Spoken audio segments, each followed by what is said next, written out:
You're listening to the Options Insider Radio Network, the home of the Options Podcast. For more quality options programs, visit theoptionsinsider.com or search for Options Insider Radio Network in your podcast provider of choice. Listeners can also access all of our programming through our mobile app available in the iTunes and Google Play stores. Select programs are also available via live stream at mixlr.com/options-insider. That's mixlr.com/options-insider. Don't forget to follow along with your favorite programs and submit your own questions for the hosts at twitter.com/options, stocktwits.com/options, facebook.com/theoptionsinsider, or via questions at theoptionsinsider.com.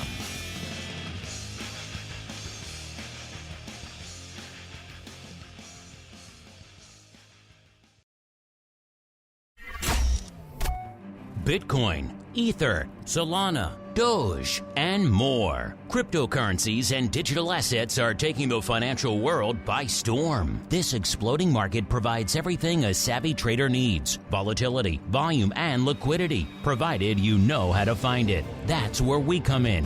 Welcome to the Crypto Rundown. Each week, we'll break down the latest trading activity, trends, and developments throughout the world's leading crypto derivatives markets. If it's moving the crypto markets, then you'll find it on the Crypto Rundown. The Crypto Rundown is brought to you by Amberdata. If you're entering the digital asset class, you'll need access to granular on-chain and market data from multiple venues to power research, trading, risk management, and compliance. Amberdata delivers comprehensive data and insights into blockchain networks, crypto markets, and decentralized finance, empowering financial institutions to apply traditional finance methods to digital assets. Amberdata eliminates the infrastructure setup, integration challenges, and maintenance headaches to access digital asset data, reducing cost and time to market to enter the digital asset class. Learn more and download their digital asset data guide at www.amberdata.io. Now it's time to dive into the exploding world of crypto derivatives.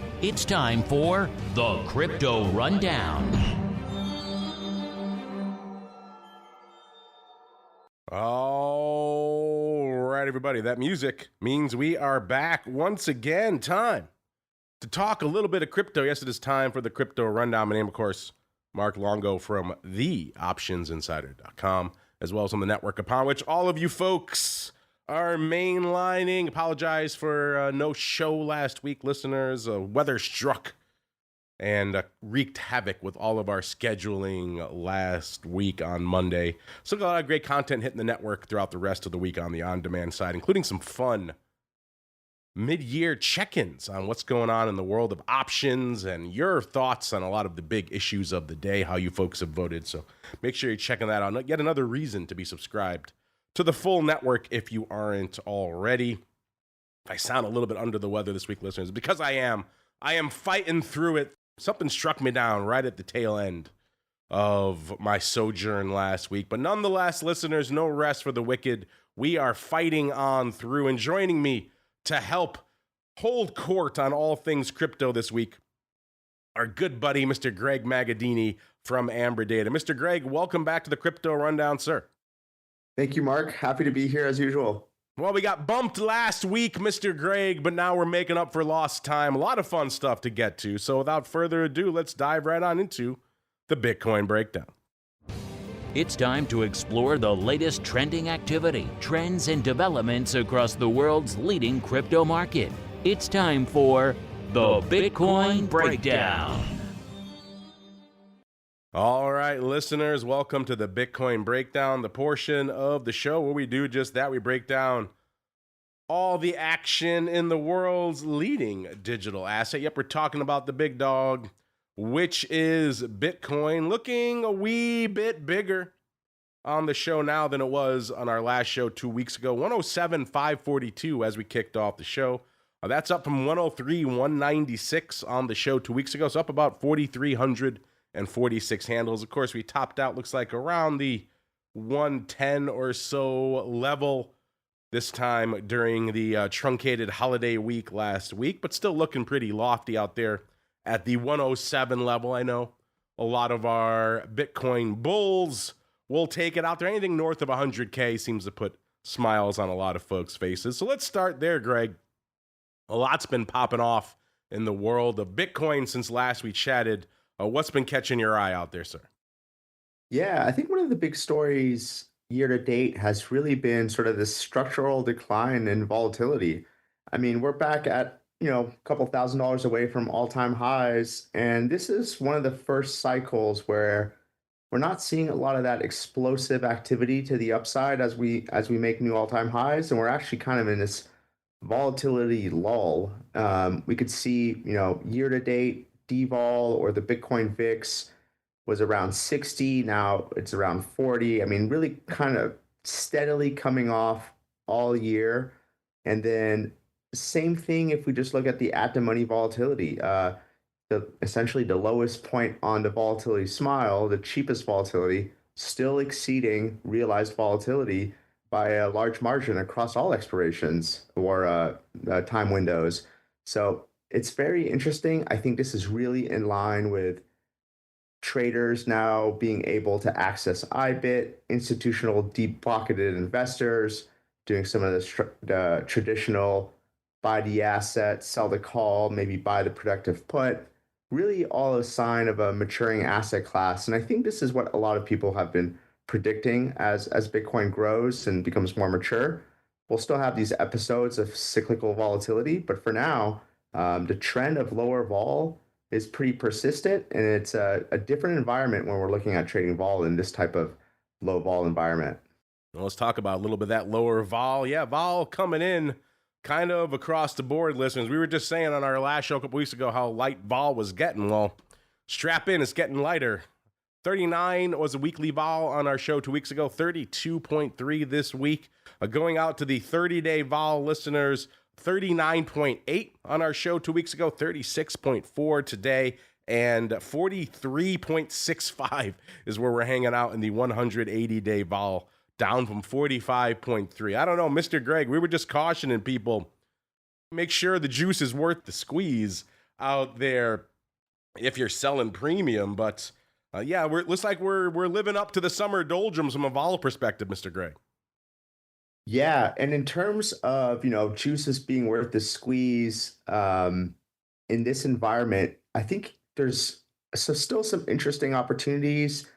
I'm not really interested in just selling straddles or at-the-money vol or anything like that, but I think one of the persistent themes in Bitcoin has been upside skew, calls being more expensive than puts. And that's finally starting to reprice. And I think there's two reasons for that. So far this year, volatility has come into Bitcoin during the initial tariffs being announced, then the Liberation Day sell-off in risk assets, and then most recently, a couple of weeks ago, with the Iran-US airstrike, that also made Bitcoin dip, and it did so with the volatility. So the way that realized has been behaving for the past 6 months is realized increases when prices go down. And the narrative across crypto and the rumor mill is, upside volatility should come in as sovereigns buy Bitcoin and spike it up. I think let's be aware of that narrative. As traders, it's our job to be aware of what can potentially happen.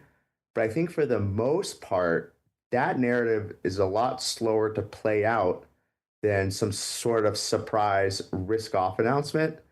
And that makes me think that buying the upside volatility, for probably the next 6 months or so, is going to disappoint.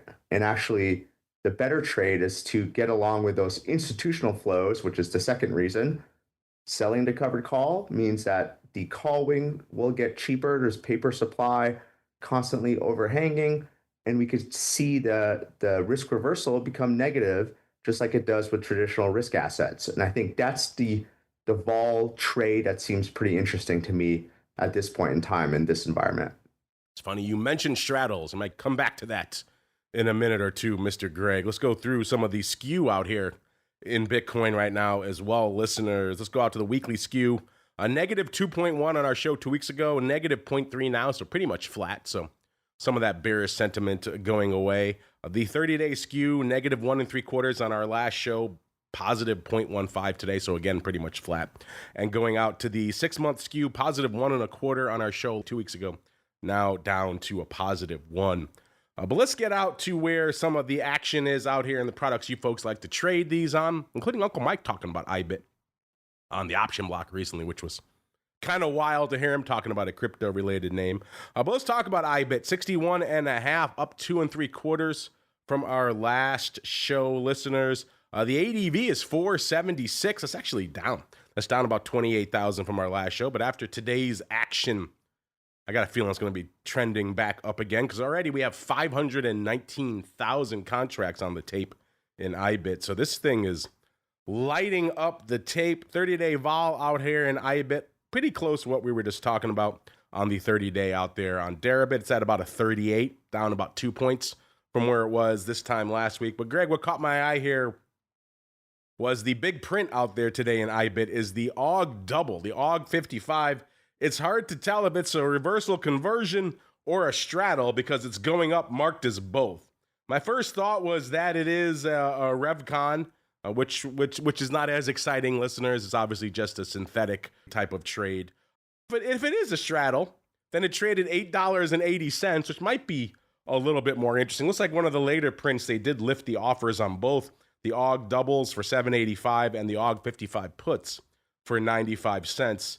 Greg, we're talking about vol being kind of cheap. I don't know if this was a straddle. Would you be down for paying $8.80 for the AUG double straddle and IBIT, sir? No, I'm not interested in buying the straddle either. One of the things to keep in mind with these types of environments is that the obvious trade is, volatility is low, let's buy it. There's a lot of carry there that you have to pay out. And so if you look at the term structure, if I look at the end of August term structure, volatility is, around 39 here on Deribit. And if I look at essentially the daily implied vol, it's all the way down to 25. So not only if you're wrong about your timing on vol, not only are you paying theta, but you get that vol crush as you roll down the term structure. And that's a very, very steep term structure. So I actually see the appeal of being short the straddle in these types of environments. I just think that I like to overlay some of that call skew flow as well, as opposed to just a straight straddle. But yeah, definitely not interested in buying the straddle.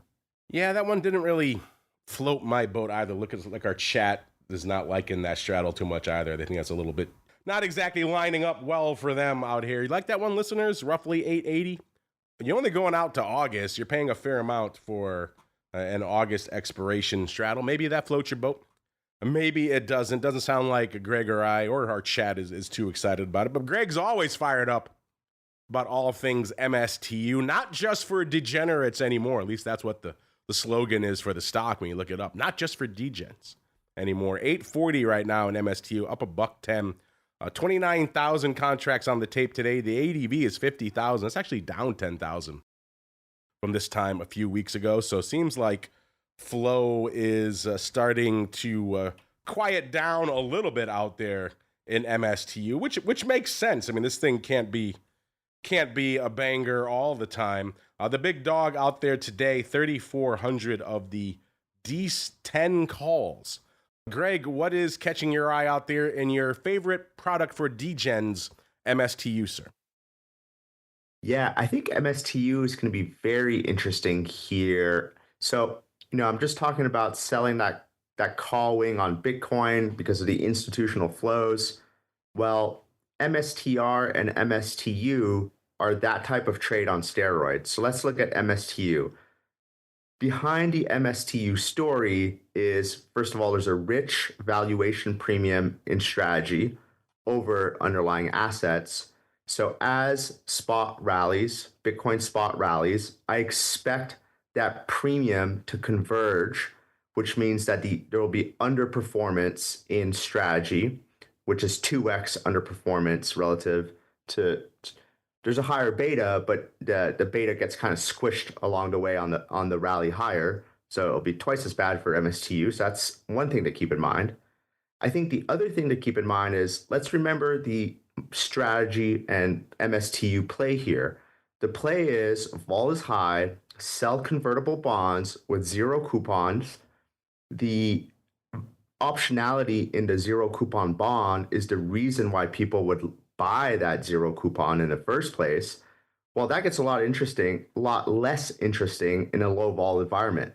So now sort of the fundamental thesis of increasing leverage in a higher rallying market kind of goes away if strategy loses its capability to continue to sell those converts. If they can't sell those converts and are still trying to pick up Bitcoin, what are they going to do? They're probably going to sell those shares and then use the shares to buy Bitcoin. Again, downward pressure on upside spot prices for the equity.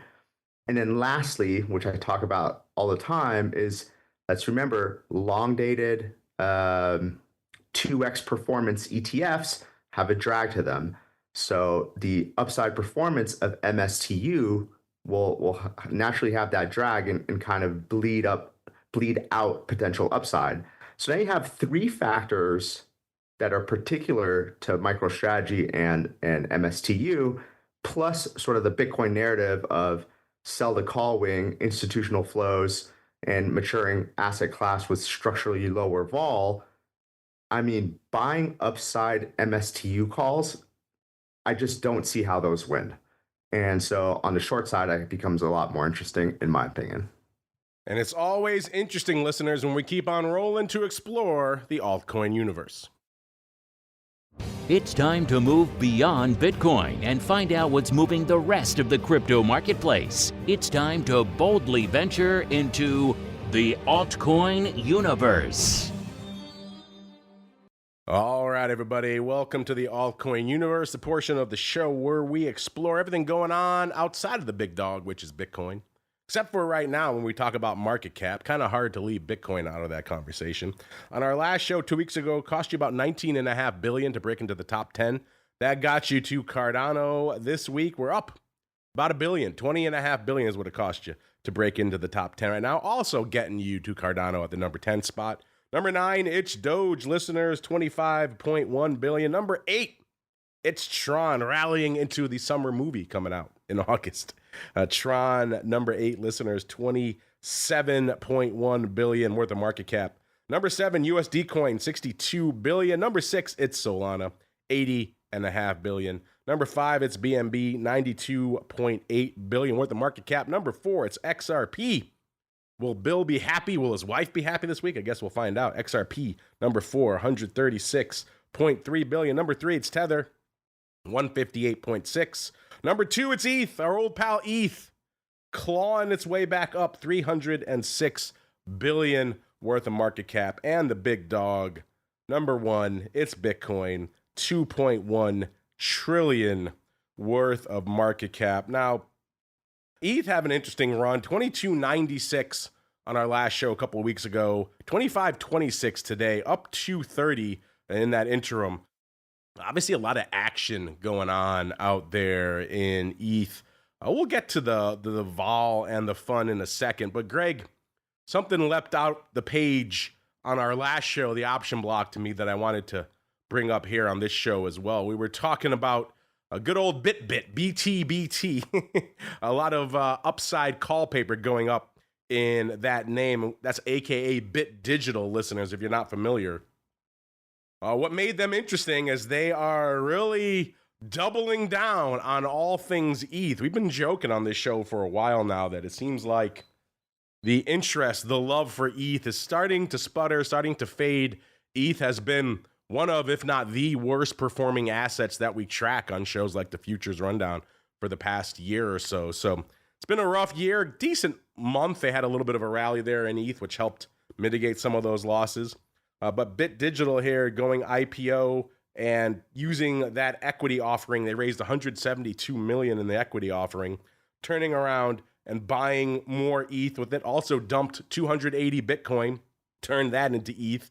They now are the holders of 100,000 ETH compared to 24,000 just a quarter ago. They're trying to be the world's largest holding company of ETH. So I don't know, Greg, maybe for the ETH bulls, the folks who've been holding out for some sort of ray of sunshine, maybe this is finally it. Maybe some folks are putting their money where their mouth is, saying ETH has a future, because it seems like for a while, Greg, the headlines have been pretty dire. What are your thoughts on this?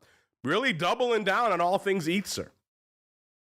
Very interesting. The ETH treasury narrative is definitely a new narrative. I could see it, be bullish, especially if other people hop onto the train. I think one of the most bullish fundamental stories for ETH, however, is that let's keep in mind that everything that's Web3, or essentially most of the stablecoin chains, are all EVM based. A lot of the DeFi protocols, EVM based. So even though the underperformance in ETH prices isn't so great, the sort of the long-term fundamental value, if everyone codes an ETH smart contract, EVM, ethereal virtual machine code, then to me, that's pretty constructive. That's kind of like the main language for writing blockchain applications. I definitely still like that story. But in terms of trading opportunities, I actually think there's a more interesting story in sort of the delta neutral space for Ethereum. If I look at the Ethereum end of year basis, we're looking at about 5%. Bitcoin is about the same. But if I look at the floating year to date funding costs, the perpetuals for ETH versus the perpetuals for Bitcoin, we can see total funding for Bitcoin year to date is about 2.25%. So call it 4.5% on the year. ETH is actually negative 11 basis points year to date. And so there's actually a huge differential in perp funding costs between ETH and Bitcoin, because there's just not as many Ethereum bulls levering up in the perp market. So the funding cost is cheaper / negative compared to Bitcoin. But if you look at the futures market, the futures premium in basis terms is essentially the same between Bitcoin and ETH. So to me, the trade here is the fixed versus floating trade. You essentially sell the Ethereum future, you buy the Ethereum perp, you get theoretically maybe paid a little bit on the perp, but you make a lot of money on that short future as it converges to spot. That's a type of trade you can really lever up. It's delta neutral. It's basically you put it on, sit and wait and collect. I think those types of trading opportunities are pretty rare. And that's really what I find interesting right now. Interesting. The delta neutral side of ETH. We don't talk about that too often, which is kind of interesting. This story just happened to leap out at me. When's the last time we saw any sort of positive headline for ETH, Greg? So we had to put it out there, give a lifeline to some of the ETH bulls out there. You haven't exactly been having the best year and a half or so out there. Listen, what do you think? You think this company is crazy for really doubling down on all things ETH right now? Is this it? Is this a turning point? Are we going to look back at this 2,500 level and say, pshaw, ETH's at 10,000 now in a year or two from now? Or you think this is kind of a bit of a dead cat bounce? I'm curious. Hit us up. Let us know. Let's look at the vol perspective out here. Greg's talking about getting delta neutral here in ETH. So what are we looking at from a vol perspective here? Well, vol is coming crashing back to earth. We were at 77.5 on the weekly vol on ETH 2 weeks ago, 60.15 right now, so down over 17 points in the last couple of weeks. That's starting to look more like a summertime vol in ETH to me. The 30-day vol, 70.6 on our last show, 62, so coming in pretty much 8 points out there on the monthly vol and going all the way out to where the hodlers live, the 180-day vol, 66.9 on our last show, 63.5 right now. The vol coming back to earth out here in ETH, Mr. Greg. What is catching your eye, sir? Yeah, I mean, I think that's definitely in line with kind of the rest of crypto. Again, on the vol side, I think there's a little bit of more wild card potential in ETH, considering that it's just such a smaller float. The premium in volatility versus Bitcoin is probably justified here. In terms of option skew, however, ETH is more of a risk asset. It should trade at a negative risk reversal skew meaning the put should be more expensive than the calls for the time being. That's really the pattern we've seen in ETH. It's a pattern I continue to see, or I continue to expect to see in the future. And as a risk asset, I think it's just going to move around like the equity indices and other risk assets like tech. Well, talking about the skew, let's see how it's shaping up right now. It was pretty bearish in the weekly skew on our last show, almost a -6. It was -5.8. A -1.7 right now. So as Greg was pointing out, still a premium to the puts, but a much lower premium.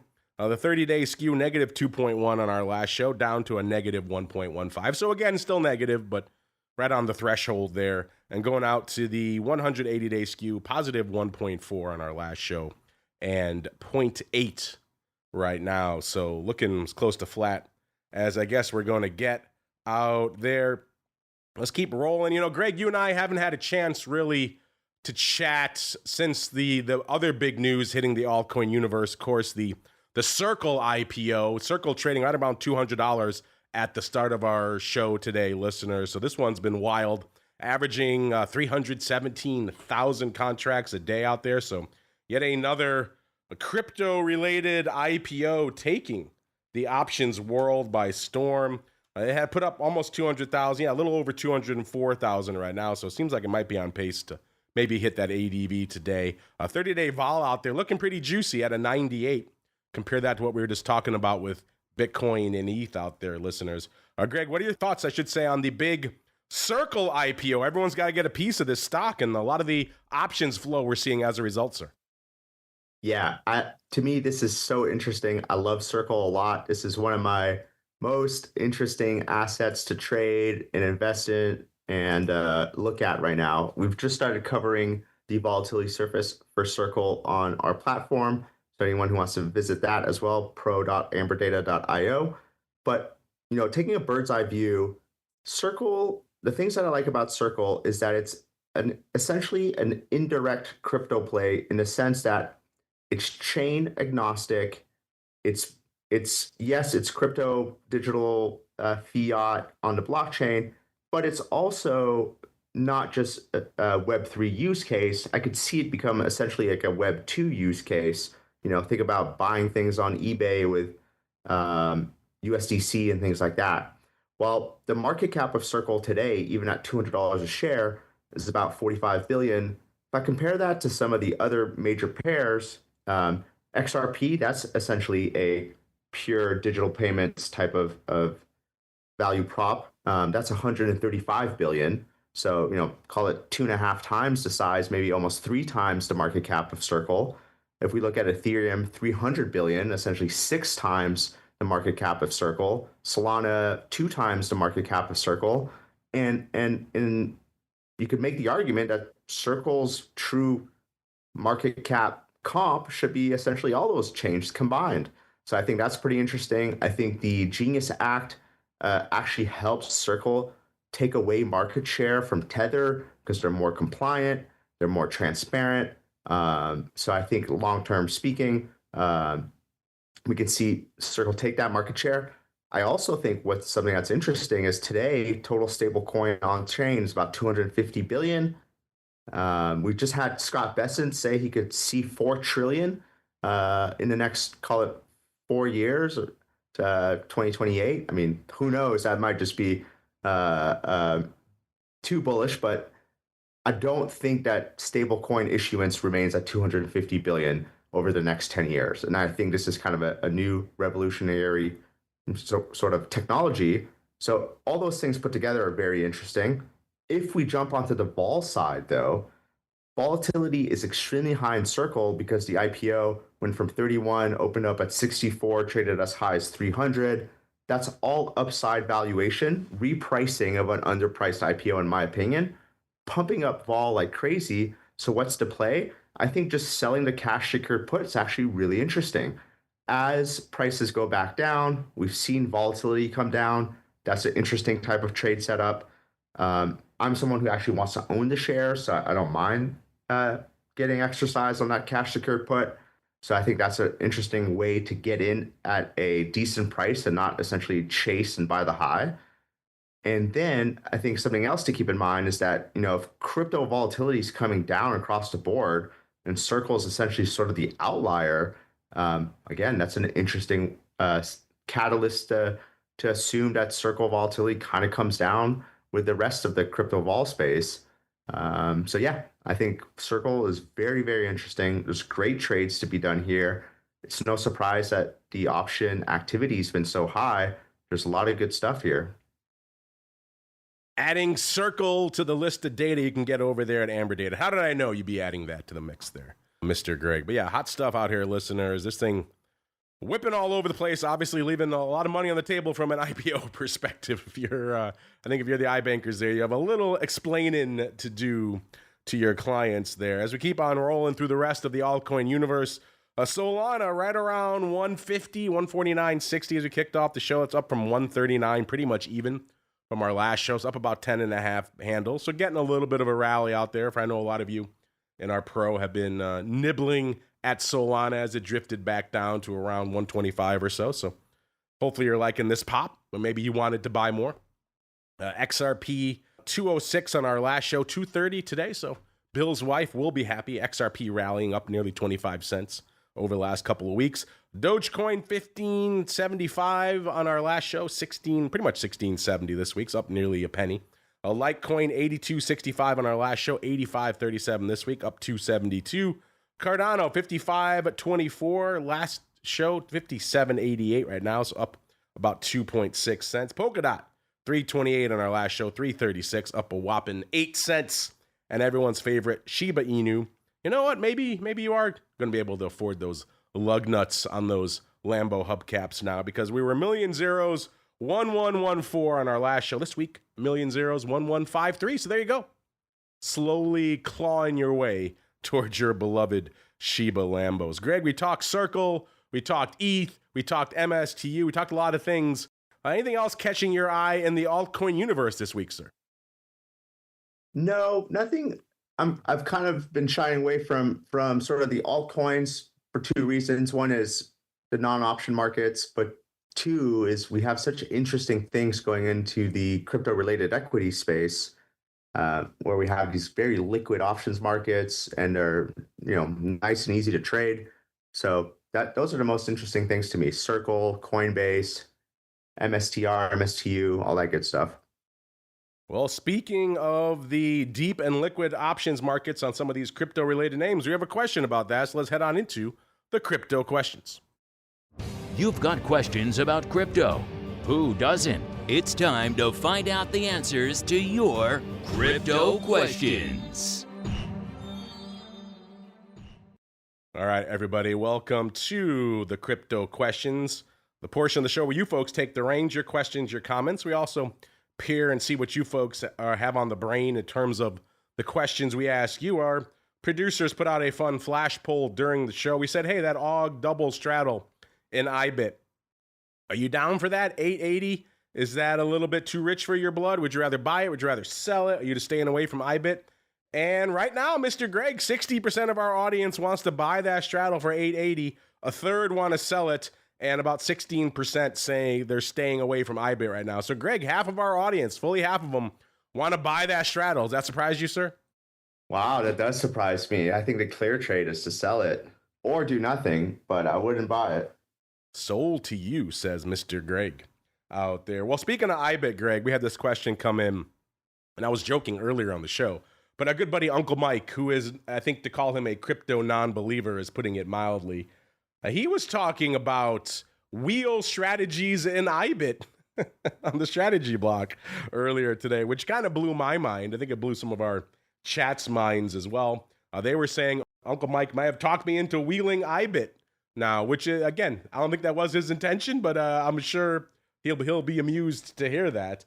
But that raised the question, a couple people in our chat asking Greg, what are your thoughts on IBIT as a wheel candidate? We talked about BITO a lot as a wheel candidate, but we haven't gone down the rabbit hole of wheeling IBIT. Are you a fan of wheeling IBIT, sir? Yeah, I think that's a decent strategy. The only hesitation I have is that I'd rather just wheel Circle. And for the amount of dollars that I'm locking up on the cash secure put side, I get so much more juice for it. And I just think Circle is more interesting. But yeah, you could wheel IBIT. Why not? I think that's a decent trade. The trend is your friend, and let's just say, the trend since 2008 has been nothing but upside for the most part. I mean, we do get nasty pullbacks in Bitcoin, but if you're a true believer and you're willing to assume the IBIT shares, go for it. And then just sell the covered call when you get the shares. So why not? Why not indeed? But Greg's here for the degenerates. He wants to wheel Circle. Forget about IBIT. 100%. $200. Yes. IBIT's too cheap for me. I want the $200 Circle. Or he's out there wheeling MSTU with the hardcore degens out there. So there you go, listeners. What are your thoughts? How would you like to set up if you were going to wheel in IBIT? How would you do it? Where would you be selling the put? How would you turn around and sell the call against it? How far out? How would you structure it? I'm curious. Send in your thoughts. Hit us up. Let us know. Or our poll just ticked while we were talking. Now our audience is split, Greg. 42.9% each are split between buying and selling that straddle. So they must have heard you, Greg. That now they can't make up their minds. And 14.3% want to stay away from it. Well, we'll leave that live throughout the rest of the day, listeners, so you folks can play along. You know, that music means we come to the end of the show. Somehow my voice survived throughout the whole show. I've been struggling today, listeners, but we made it through the whole show, thankfully. And before we go, Mr. Greg, if folks want to check out everything cooking in the land of Amberdata, maybe they want to price out some cash-secured puts on Circle for themselves, where should they go? What should they do? 100%. Yeah, please visit pro.amberdata.io. You can make a free account just using your email, and you have full access to all the charts, including all the CeFi exchanges, Darebit, OKEX, Huobi, Bybit, the TradFi tickers like Circle, MicroStrategy, Coinbase, so on and so forth. A lot of the future stuff. Look at the futures basis, the perpetual funding, fixed versus floating type of trades. You could get all that stuff for free at pro.amberdata.io. There you go. Check it out. pro.amberdata.io, the place to go to kick the tires and light the fires. That's going to do it for us on the network today. It's also going to do it for my voice. I'm about to just collapse into my chair, listeners. Back again with our usual array of content throughout the rest of the week until we're back again next Monday, another episode of the Crypto Rundown. Stay safe out there, everybody. The Crypto Rundown is brought to you by Amberdata. If you're entering the digital asset class, you'll need access to granular on-chain and market data from multiple venues to power research, trading, risk management, and compliance. Amberdata delivers comprehensive data and insights into blockchain networks, crypto markets, and decentralized finance, empowering financial institutions to apply traditional finance methods to digital assets. Amberdata eliminates the infrastructure setup, integration challenges, and maintenance headaches to access digital asset data, reducing cost and time to market to enter the digital asset class. Learn more and download their digital asset data guide at www.amberdata.io.